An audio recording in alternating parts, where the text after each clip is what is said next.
Nondofine,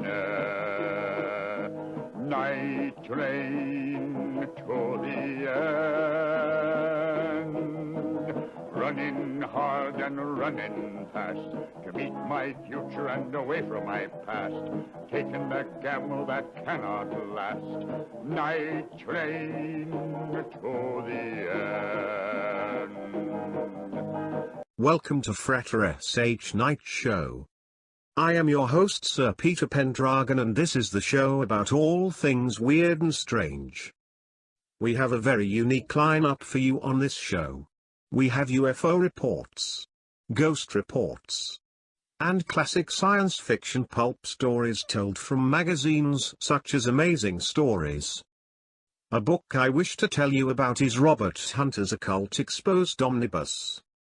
The Occult Omnibus looks at what happened after the events of the Tower of Babel. The Babylonian religion continued on. This book looks at symbology but also there 4 great cults that hide in our religions. Once the reader is familiar with these cults, they will learn about Jesus Christ and how he can save them. You can find this book at www.lulu.com/spotlight/fratersh. The works of Sederingrad Productions. We recommend our Ethiopic Holy Bible Volume 1 that is quite popular and attempts to bring the Book of Enoch back into the Bible's list of books. Also check out the list of links that includes videos made for VidMe, BitChute, DTube, YouTube and more. First a word about Sederingrad Productions and then we will have paranormal news. Welcome to Sederingrad Productions. We specialize in spiritual books, comic books and old public domain books that have long been forgotten. We also have done artwork for war, history books and fiction-based works.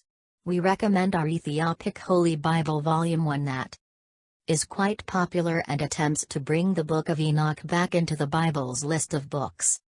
The Ethiopic Holy Bible Volume 1 also has a few selections from Josephus, a Jewish historian. And also the book has Jubilees and the Apocrypha, which is also available in Catholic Bibles. Frater SH is an esoteric researcher who is out to reveal ancient knowledge, both known and forbidden. Frater SH has appeared on Joshua P. Warren's Speaking of Strange, Kevin Smith's show, UFO Show, and Ghost Chronicles International with Ron Clerk and Richard Felix, the historian from Most Haunted on the Travel Channel. You can find Frater's Conspiracy Spirituality store at http://www.lulu.com/spotlight/fratersh.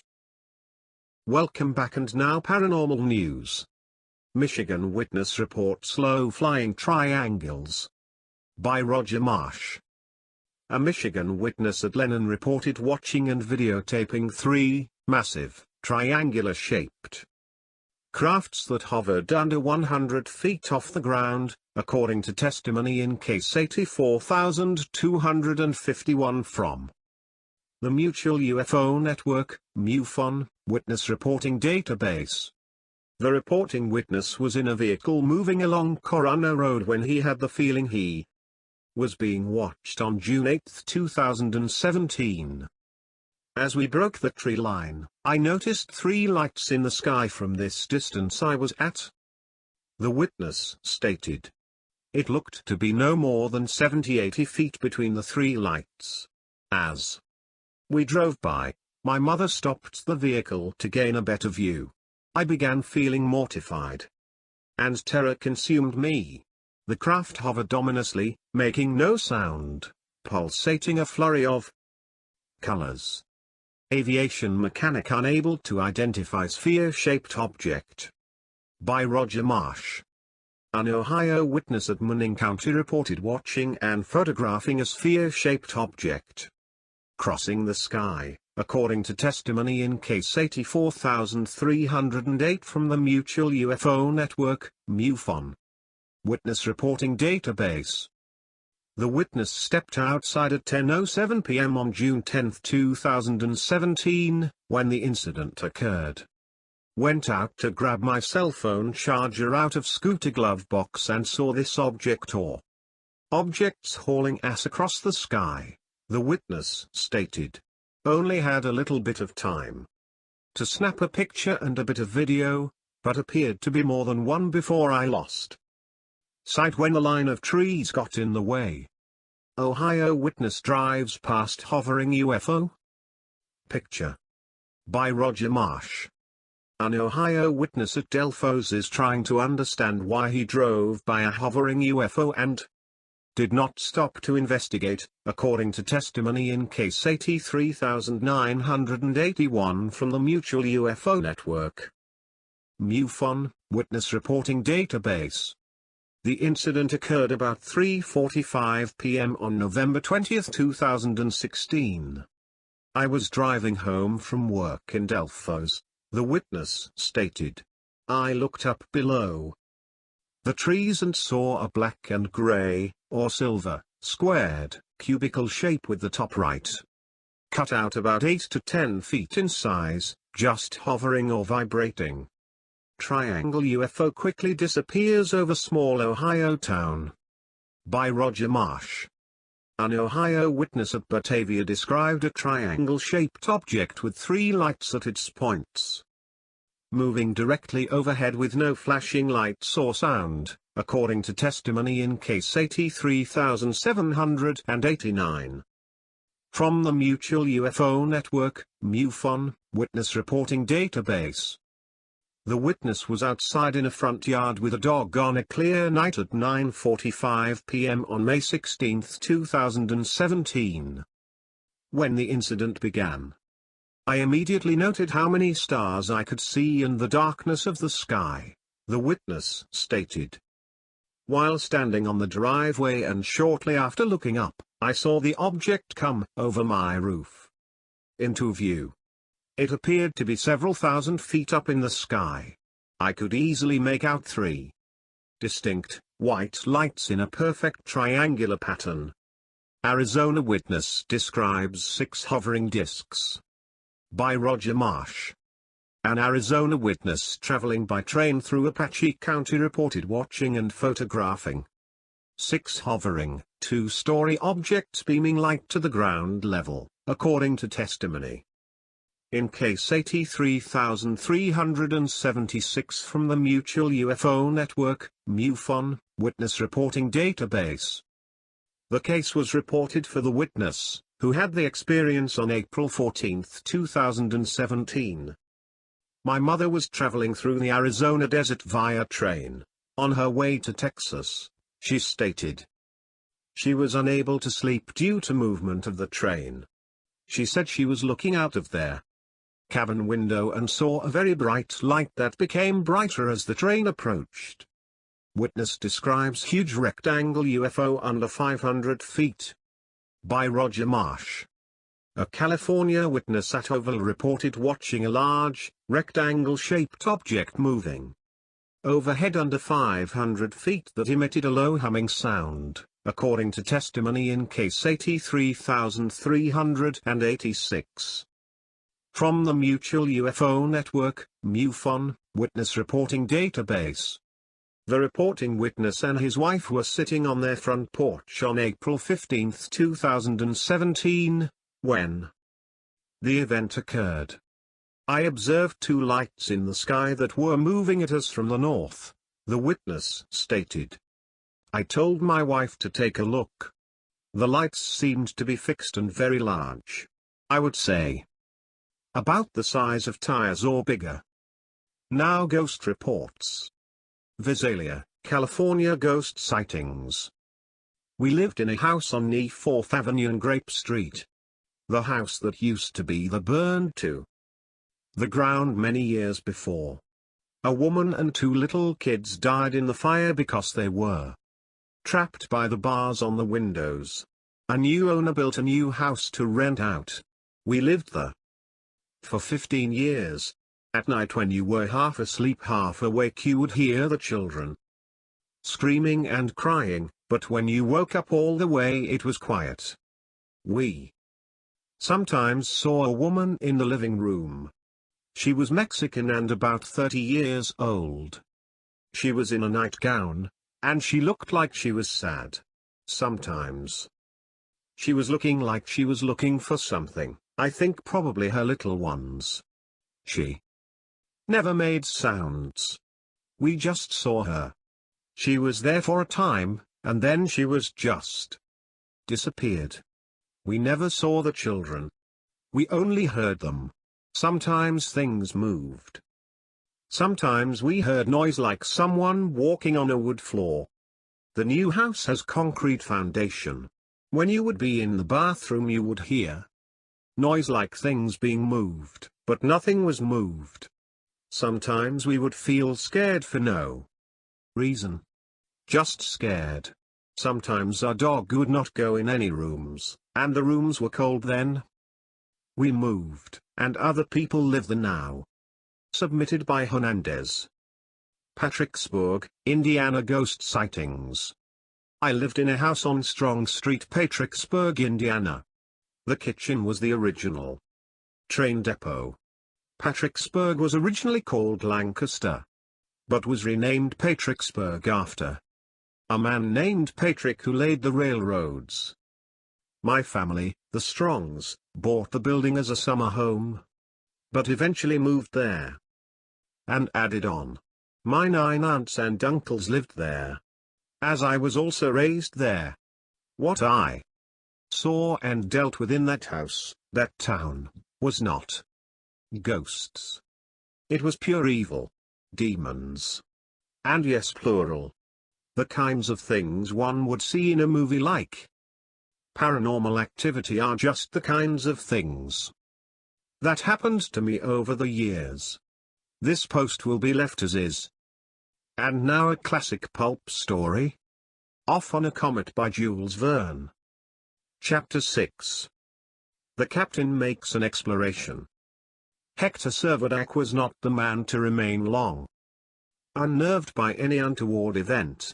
It was part of his character to discover the why and the wherefore of everything that came under his observation, and he would have faced a cannonball the more unflinchingly from understanding the dynamic force by which it was propelled. Such being his temperament, it may well be imagined that he was anxious not to remain long in ignorance of their cause of the phenomena which had been so startling in their consequences. We must inquire into Thith 3 tomorrow, he exclaimed, as darkness fell suddenly upon them. Then, after a pause, he added, that is to say, if there is to be a tomorrow, for if I were to be put to the torture, I could not tell what has become of their son. May I ask, sir, what we're to do now? Put in Ben Zoof. Stay where we are for the present, and when daylight appears, if it ever does appear, we will explore the coast to the west and south, and return to the Gobi. If we can find out nothing else, we must at least discover where we are. Meanwhile, sir, may we go to sleep? Certainly, if you like, and if you can. Nothing loath to avail himself of his master's permission, Ben Zoof crouched down in an angle of the shore, threw his arms over his eyes, and very soon slept the sleep of the ignorant, which is often sounder than the sleep of the just. Overwhelmed by the questions that crowded up on his brain, Captain Servadac could only wander up and down the shore. Again and again he asked himself what the catastrophe could portend. Had the towns of Algiers, Oran, and Mostaganem escaped the inundation?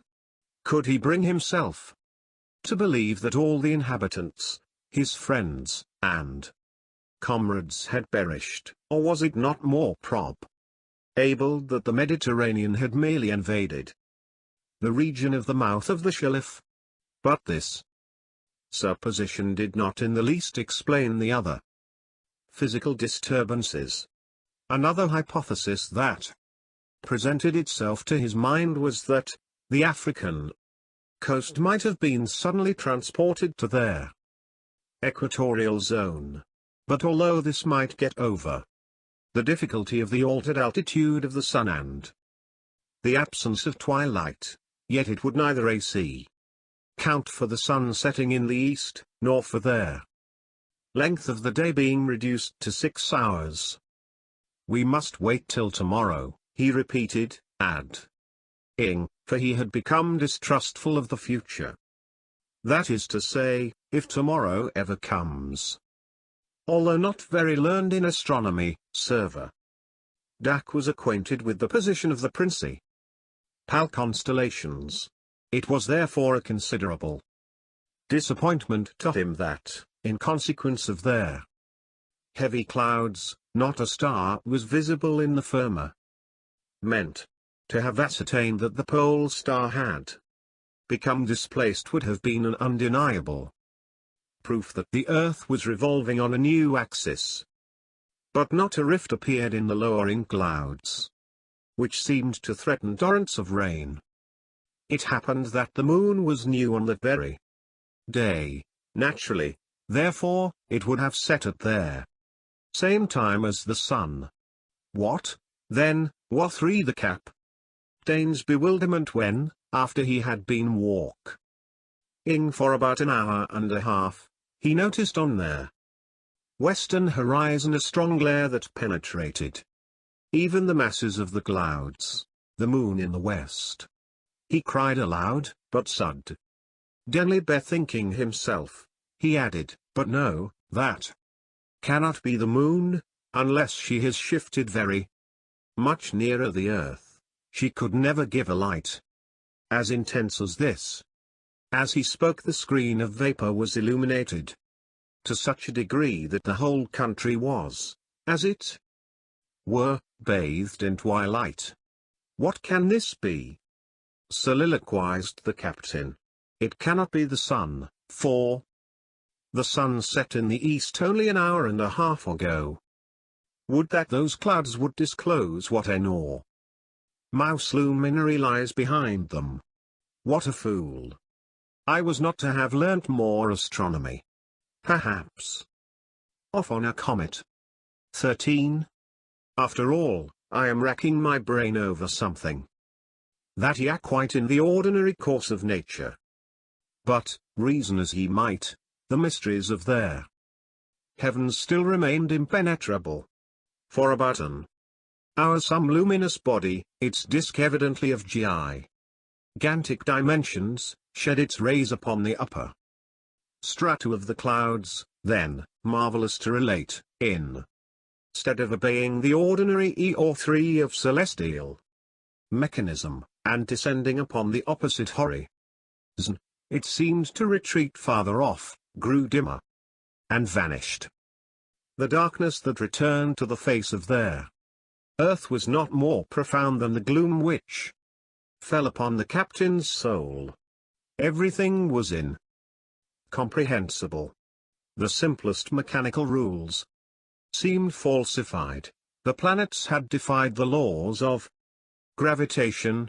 The motions of the celestial spheres were erroneous as those of a watch with a defective mainspring, and there was reason to fear that their sun would never again shed his radiance upon their earth. But these last fears were groundless. In 3 hours' time, without any intervening twilight, their morning sun made its appearance in the west, and day once more had dawned. On consulting his watch, Servadac found that night had lasted precisely 6 hours. Ben-Zoof, who was unaccustomed to so brief a period of repose, was still slumbering soundly. "Come, wake up," said Servadac, shaking him by the shoulder. "It is time to start." "Time to start?" exclaimed Ben-Zoof, rubbing his eyes. "I feel as if I had only just gone to sleep." "You have slept all night, at any rate," replied the captain. "It has only been for 6 hours, but you must make it enough. Enough it shall be, sir, was the submissive rejoinder. And now, continued Servadac, we will take the shortest way back to the Gorbey, and see what our horses think about it all. They will think that they ought to be groomed, said the orderly. Very good, you may groom them and saddle them as quickly as you like. I want to know what has become of the rest of Algeria. If we cannot get round by the south to Mostaganem, we must go eastwards to Tens. And forthwith they started. Beginning to feel hungry, they had no hesitation in gathering figs, dates, and oranges from the plantations that formed a continuous rich and luxuriant orchard along their path. The district was quite deserted, and they had no reason to fear any legal penalty. In an hour and a half they reached the Gorbey. Everything was jugged as they had left it, and it was evident that no one bad visited the place during their absence. All was desolate as the shore they had quitted. The preparations for the expedition were brief and simple. Ben Zoof saddled the horses and filled his pouch with biscuits and game. Water, he felt certain, could be obtained in abundance from there numerous affluents of the Shilif, which, although they had now become tributaries of the Mediterranean, still meandered through the plain. Captain Servadac mounted his horse Zephyr, and Ben Zoof simultaneously got astride his mare Galette, named after the mill of Montmartre. They galloped off in the direction of the Shilif, and were not long in discovering that the diminution in the pressure of the atmosphere had precisely the same effect upon their horses as it had had upon themselves. Their muscular strength seemed 5 times as great as hitherto, their hoofs scarcely touched the ground, and they seemed transformed from ordinary quadrupeds into veritable hippogriffs. Happily, Servadac and his orderly were fearless riders. They made no attempt to curb their steeds, but even urged them to still greater exertions. 20 minutes sufficed to carry them over the 4 or 5 miles that intervened between the Gorbey and the mouth of the Shilif. Then, slackening their speed, they proceeded at a more leisurely pace to the southeast, along what had once been the right bank of the river, but which, although it still retained its former characteristics, was now the boundary of a sea, which, extending farther than the limits of the horizon, must have swallowed up at least a large portion of the province of Oran. Captain Servadac knew the country well. He had at one time been engaged upon a trigonometrical survey of the district, and consequently bad an accurate knowledge of its topography. His idea now was to draw up a report of his investigations. To whom that report should be delivered was a problem he had yet to solve. During the 4 hours of daylight that still remained, the travelers rode about 21 miles from the river mouth. To their vast surprise, they did not meet a single human being. At nightfall, they again encamped in a slight bend of the shore, at a point which on the previous evening had faced the mouth of the Mena, one of the left-hand affluents of the Shilif, but now absorbed into the newly revealed ocean. Ben Zoof made the sleeping accommodation as comfortable as the circumstances would allow. The horses were hobbled and turned out to feed upon the rich pasture that clothed the shore, and the night passed without special incident. At sunrise on the following morning, the 2nd of January, or what, according to the ordinary calendar, would have been the night of the 1st, the captain and his orderly remounted their horses, and during the 6 hours they accomplished a distance of 42 miles. The right bank of the river still continued to be the margin of the land, and only in one spot had its integrity been impaired. This was about 12 miles from the Mina, and on the site of the annex or suburb of Sakelmitu. Here a large portion of the bank had been swept away, and the hamlet, with its 800 inhabitants, had no doubt been swallowed up by the encroaching waters. It seemed, therefore, more than probable that a similar fate had overtaken their larger towns beyond the Shelif.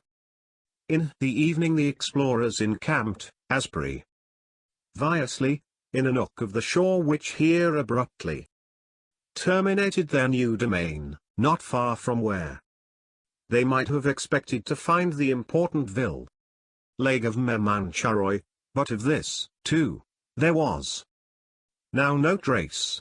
I had quite reckoned upon a supper and a bed at Orleansville tonight, said Servadac, as, full of despondency, he surveyed the waste of water. Quite impossible, replied Ben Zoof, except you had gone by a boat. But cheer up, sir, cheer up. We will soon devise some means for getting across to one. Amazing stories. If, as I hope, rejoined the captain, we are on a peninsula, we are more likely to get to Thames. There we shall hear the news. Far more likely to carry the news ourselves, answered Ben Zoof, as he threw himself down for his night's rest. 6 hours later, only waiting for sunrise, Captain Servadac set himself in movement again to renew his investigations. At this spot the shore, that hitherto had been running in a southeasterly direction, turned abruptly to the north, being no longer formed by the natural bank of the Shelif, but consisting of an absolutely new coastline. No land was in sight. Nothing could be seen of Orleansville, which ought to have been about 6 miles to the southwest, and Ben Zoof, who had mounted their highest point of view attainable, could distinguish sea, and nothing but sea, to the farthest horizon. Quitting their encampment and riding on, their bewildered explorers kept close to the new shore. This, since it had ceased to be formed by the Origi Nile river bank, had considerably altered its aspect.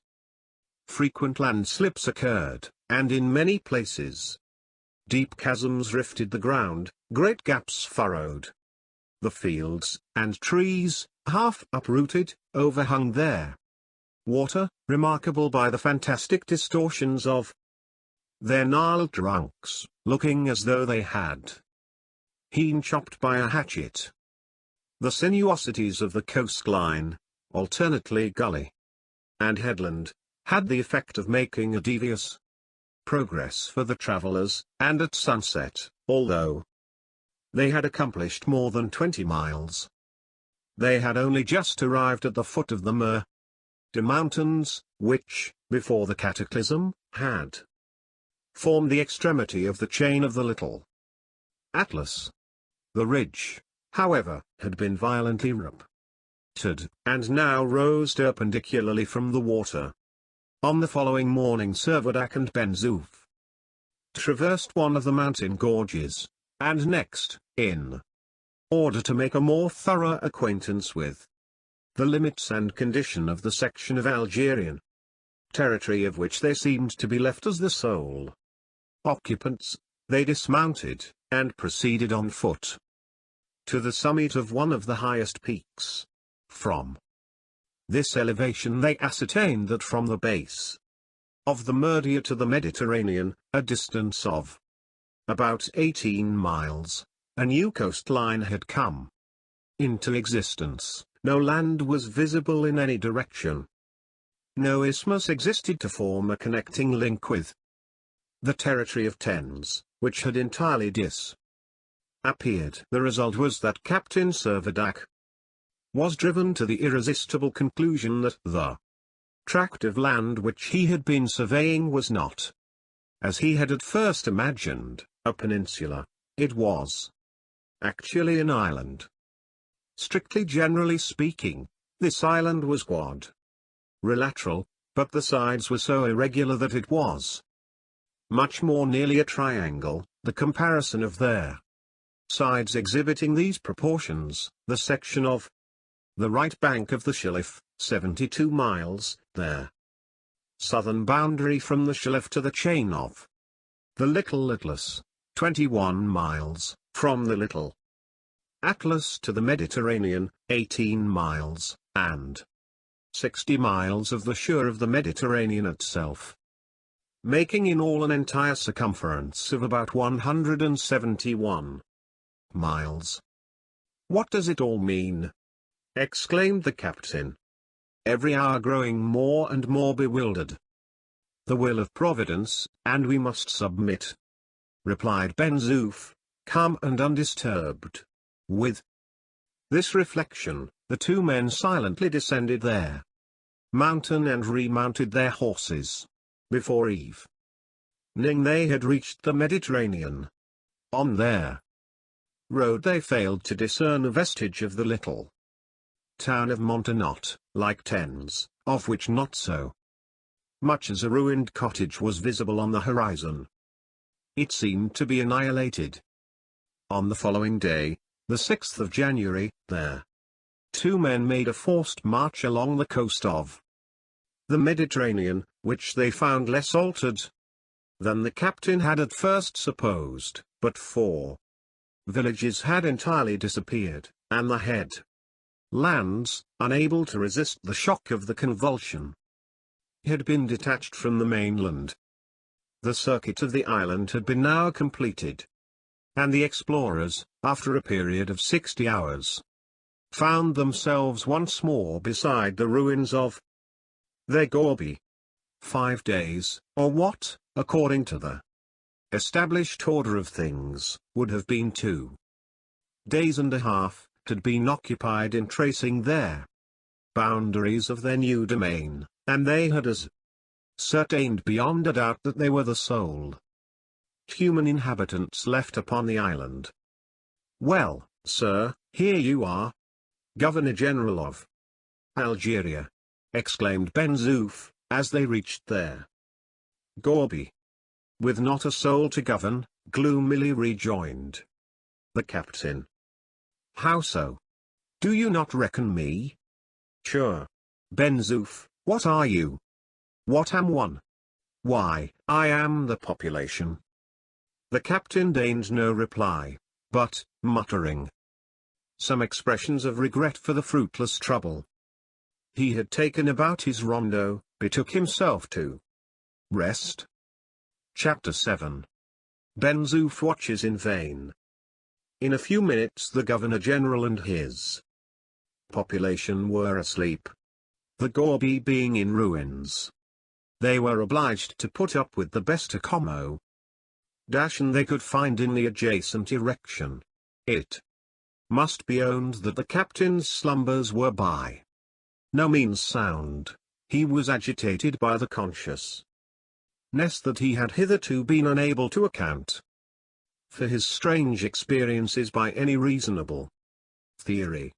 Though far from being advanced in their knowledge of natural philosophy, he had been instructed, to a certain degree, in its elementary principles, and, by an effort of memory, he managed to recall some general laws which he had almost forgotten.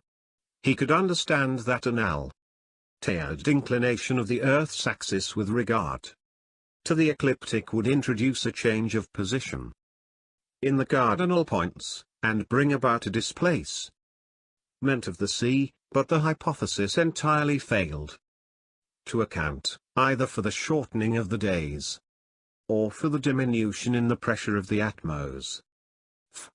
He felt that his judgment was utterly baffled. His only remaining hope was that the chain of marvels was not yet complete, and that some thing farther might throw some light upon their mystery. Ben-Zoof's first care on the following morning was to provide a good breakfast. To use his own phrase, he was as hungry as the whole population of 3 million Algerians, of whom he was the off-on a comet is representative, and he must have enough to eat. The catastrophe which had overwhelmed the country had left a dozen ego uninjured, and upon these, with a good dish of his famous couscous, he hoped that he and his master might have a sufficiently substantial meal. The stove was ready for use. Their copper skillet was as bright as hands could make it, and the beads of condensed steam upon the azure face of a large stone alcaraza gave evidence that it was supplied with water. Ben-Zoof at once lighted a fire, singing all the time, according to his wont, a snatch of an old military refrain. Ever on the lookout for fresh phenomena, Captain Servadac watched the preparations with a curious eye. It struck him that perhaps the air, in its strangely modified condition, would fail to supply sufficient oxygen, and that the stove in consequence might not fulfill its function. But no, the fire was lighted just as usual, and fanned into vigor by Ben-Zoof applying his mouth in lieu of bellows, and a bright flame started up from the midst of the twigs and coal. The skillet was duly set upon the stove, and Ben-Zoof was prepared to wait a while for the water to boil. Taking up the eggs, he was surprised to notice that they hardly weighed more than they would if they had been mere shells, but he was still more surprised when he saw that before the water had been 2 minutes over the fire it was at full boil. "By Jingo!" he exclaimed, "a precious hot fire." Servadac reflected.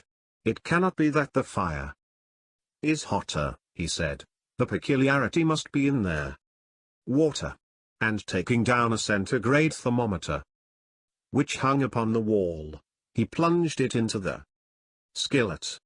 Instead of 100 degrees, the instrument registered only 66 degrees. "Take my advice, Ben-Zoof," he said, "leave your eggs in the saucepan a good quarter of an hour. Boil them hard." "That will never do," objected the orderly. "You will not find them hard, my good fellow. Trust me, we shall be able to dip our sippets into the yolks easily enough." The captain was quite right in his conjecture, that this new phenomenon was caused by a diminution in the pressure of the atmosphere.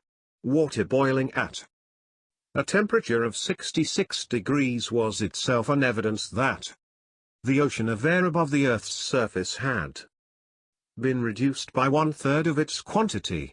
The identical phenomenon would have occurred at the summit of a mountain 35,000 feet high, and had Servadac been in possession of a barometer, he would have immediately discovered the fact that only now for the first time, as the result of experiment, revealed itself to him, a fact, moreover, which accounted for the effect upon the blood vessels which both he and Ben-Zoof had experienced, as well as for the attenuation of their voices and their accelerated breathing. And yet, he agreed with himself, if our encampment has been projected to so great an elevation, how is it that their sea remains at its proper level?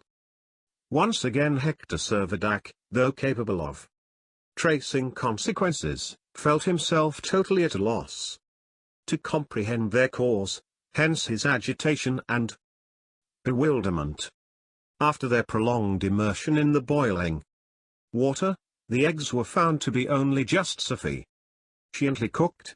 The couscous was very much in their same condition, and Ben-Zoof came to the conclusion sign that in future he must be careful to commence his culinary operations an hour earlier. He was 3. Rejoiced at last to help his master, who, in spite of his perplexed preoccupation, seemed to have a very fair appetite for breakfast. "Well, Captain?" said Ben Zoof presently, such being his ordinary way of opening conversation. "Vile, Ben Zoof," was the captain's invariable response to his servant's formula. "What are we to do now, sir?" "We can only for the present wait patiently where we are. We are encamped upon an island, and therefore we can only be rescued by sea. But do you suppose that any of our friends are still alive?" asked Ben Zoof. "Oh, I think we must indulge the hope that this catastrophe has not extended far. We must trust that it has limited its mischief to some small portion of the Algerian coast, and that our friends are all alive and well. No doubt the Governor-General will be anxious to investigate the full extent of the damage, and will send a vessel from Algiers to explore. It is not likely that we shall be forgotten. What you have to do then, Ben Zoof, is to keep a sharp lookout, and to be ready, in case a vessel should appear, to make signals at once. But if no vessel should appear, side there, orderly, then we must build a boat, and go in search of those who do not come in search of us." "Very good. But what sort of a sailor are you?" "Everyone can be a sailor when he must," said Servadac calmly. Ben Zoof said no more. For several succeeding days he scanned the horizon unintermittently with his telescope. His watching was in vain. No ship appeared upon the desert sea. By the name of A. Kabyle, he broke out impatiently, "His Excellency is grossly negliged t. Although the days and nights had become reduced from 24 hours to 12, Captain Servadac would not accept the new condition of things, but resolved to adhere to the computations of their old calendar, notwithstanding, therefore, that their sun had risen and set 12 times since the commencement of the new year. He persisted in calling. The following day, the 6th of January, his watch enabled him to keep an accurate account of their passing hours.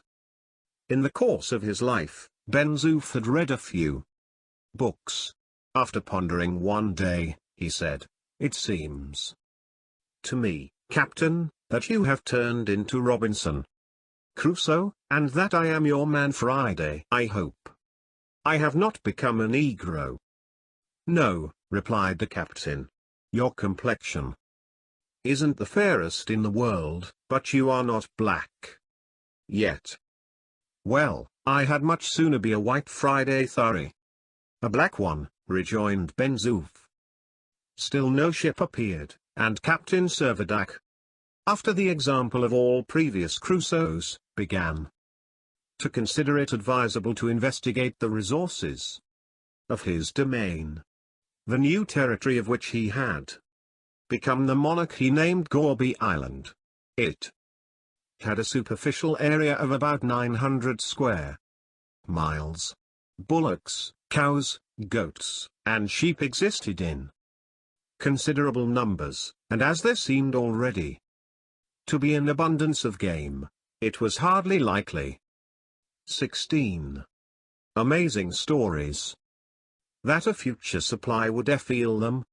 The condition of the cereals was such as to promise a fine ingath herring of wheat, maize, and rice, so that for the governor and his population, with their 2 horses, not only was there ample provision, but even if other human inhabitants besides themselves should yet be discovered, there was not the remotest prospect of any of them perishing by starvation.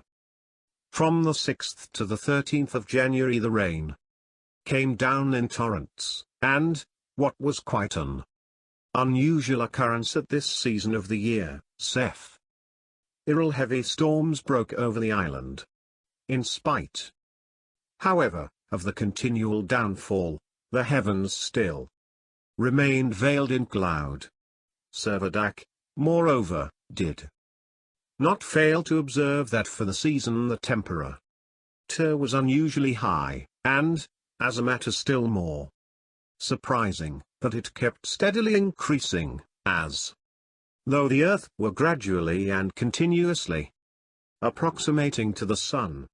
In proportion to the rise of temperature, the light also assumed greater intensity, and if it had not been for the screen of vapor interposed between the sky and the island, the irradiation which would have illumined all terrestrial objects would have been vivid beyond all precedent. But neither sun, moon, nor star ever appeared. And Servadac's irritation and annoyance at being unable to identify any one point of the firmament may be more readily imagined than described. On one occasion Ben-Zoof endeavored to mitigate his master's impatience by exhorting him to assume the resignation, even if he did not feel the indifference which he himself experienced, but his advice was received with so angry a rebuff that he retired in all haste, abashed, to resume his watchman's duty, which he performed with exemplary perseverance, day and night, with the shortest possible intervals of rest. Despite wind, rain, and storm, he mounted guard upon the cliff, but all in vain. Not a speck appeared upon the desolate horizon. To say the truth, no vessel could have stood against the weather. The hurricane raged with tremendous fury, and the waves rose to a height that seemed to defy calculation. Never, even in the second era of creation, when, under the influence of internal heat, the waters rose in vapor to descend in deluge back upon the world, could meteorological phenomena have been developed with more impressive intensity. But by the night of the 13th the tempest appeared to have spent its fury, the wind dropped, the rain ceased as if by a spell, and Servadac, who for their last 6 days had confined himself to the shelter of his roof, hastened to join Ben-Zoof at his post upon the cliff. Now, he thought, there might be a chance of solving his perplexity. Perhaps now the huge disk, of which he had an imperfect glimpse on the night of the 31st of December, might again reveal itself. At any rate, he hoped for an opportunity of observing the constellations in a clear firmament above. The night was magnificent.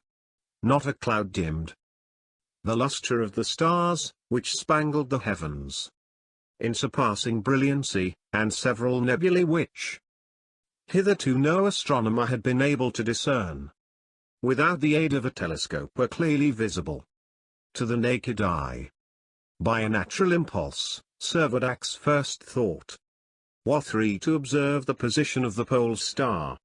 It was in sight, but so near to the horizon as to suggest the utter impossibility of its being any longer the central pivot of the sidereal system. It occupied a position through which it was out of the question that the axis of the Earth, indefinitely prolonged, could ever pass. In his impression he was more thoroughly confirmed when, an hour later, he noticed that the star had approached still nearer their horizon, as though it had belonged to one of their zodiacal constellations. The pole star being manifestly through 3 displaced, it remained to be discovered whether any other of their celestial bodies had become a fixed center around which the constellations made their apparent daily revolutions. To the solution of this problem Sir Vadak applied himself with the most thoughtful diligence. After patient observation, he satisfied himself that the required conditions were answered by a certain star that was stationary not far from the horizon. This was Vega, in the constellation Lyra, a star which, according to the precession of the equinoxes, will take the place of our pole star 12.000 years hence. The most daring imagination could not suppose that a period of 12,000 years had been crowded into the space of a fortnight, and therefore the captain came, as to an easier conclusion, to the opinion that the Earth's axis had been suddenly and immensely shifted, and from the fact that the axis, if produced, would pass through a point so little removed above the horizon, he deduced the inference that the Mediterranean must have been transported to the equator. Lost in bewildering maze of thought, he gazed long and intently upon the heavens. His eyes cleared from where the tail of the Great Bear, now a zodiacal constellation, was scarcely visible above the waters, to where the stars of the southern hemisphere were just breaking on his view. A cry from Ben-Zoof recalled Bim to himself. "The moon!" shouted the orderly, as though overjoyed at once again beholding what the poet has called the kind companion of terrestrial night. And he pointed to a disk that was rising at a spot precisely opposite the place where they would have expected to see the sun. "The moon!" again he cried. But Captain Servadac could not altogether enter into his servant's enthusiasm. If this were actually the moon, her distance from the earth must have been increased by some millions of miles. He was rather disposed to suspect that it was not the Earth's satellite at all, but some planet with its apparent magnitude greatly enlarged by its approximation to the Earth. Taking up the powerful field glass, which he was accustomed to use in his surveying operations, he proceeded to investigate more fully the luminous orb. But he failed to trace any of the lineaments, supposed to resemble a human face, that mark the lunar surface. He failed to decipher any indications of hill and plain, nor could he make out the aureole of light which emanates from what astronomers have designated Mount Tycho. "It is not the moon," he said slowly. "Not the moon?" cried Ben-Zoof. "Why not?" "It is not the moon," again affirmed the captain. "Why not?" repeated Ben-Zoof, unwilling to renounce his first impression. "Off on a comet." 17. Because there is a small satellite in attendance. And the captain drew his servant's attention to a bright speck, apparently about the size of one of Jupiter's satellites seen through a moderate telescope, that was clearly visible just within the focus of his glass. Here, then, was a fresh mystery. The orbit of this planet was assuredly interior to the orbit of the Earth, because it accompanied the Sun in its apparent motion, yet it was neither Mercury nor Venus, because neither one nor the other of these has any satellite at all. The captain stamped and stamped again with mingled vexation, agitation, and bewilderment. "Confound it!" he cried, "if this is neither Venus nor Mercury, it must be the moon. But if it is the moon, whence, in the name of all the gods, has she picked up another moon for herself?" The captain was in dire perplexity. That was our show, and thank you all at VidMe. Thanks to Frater Agent God.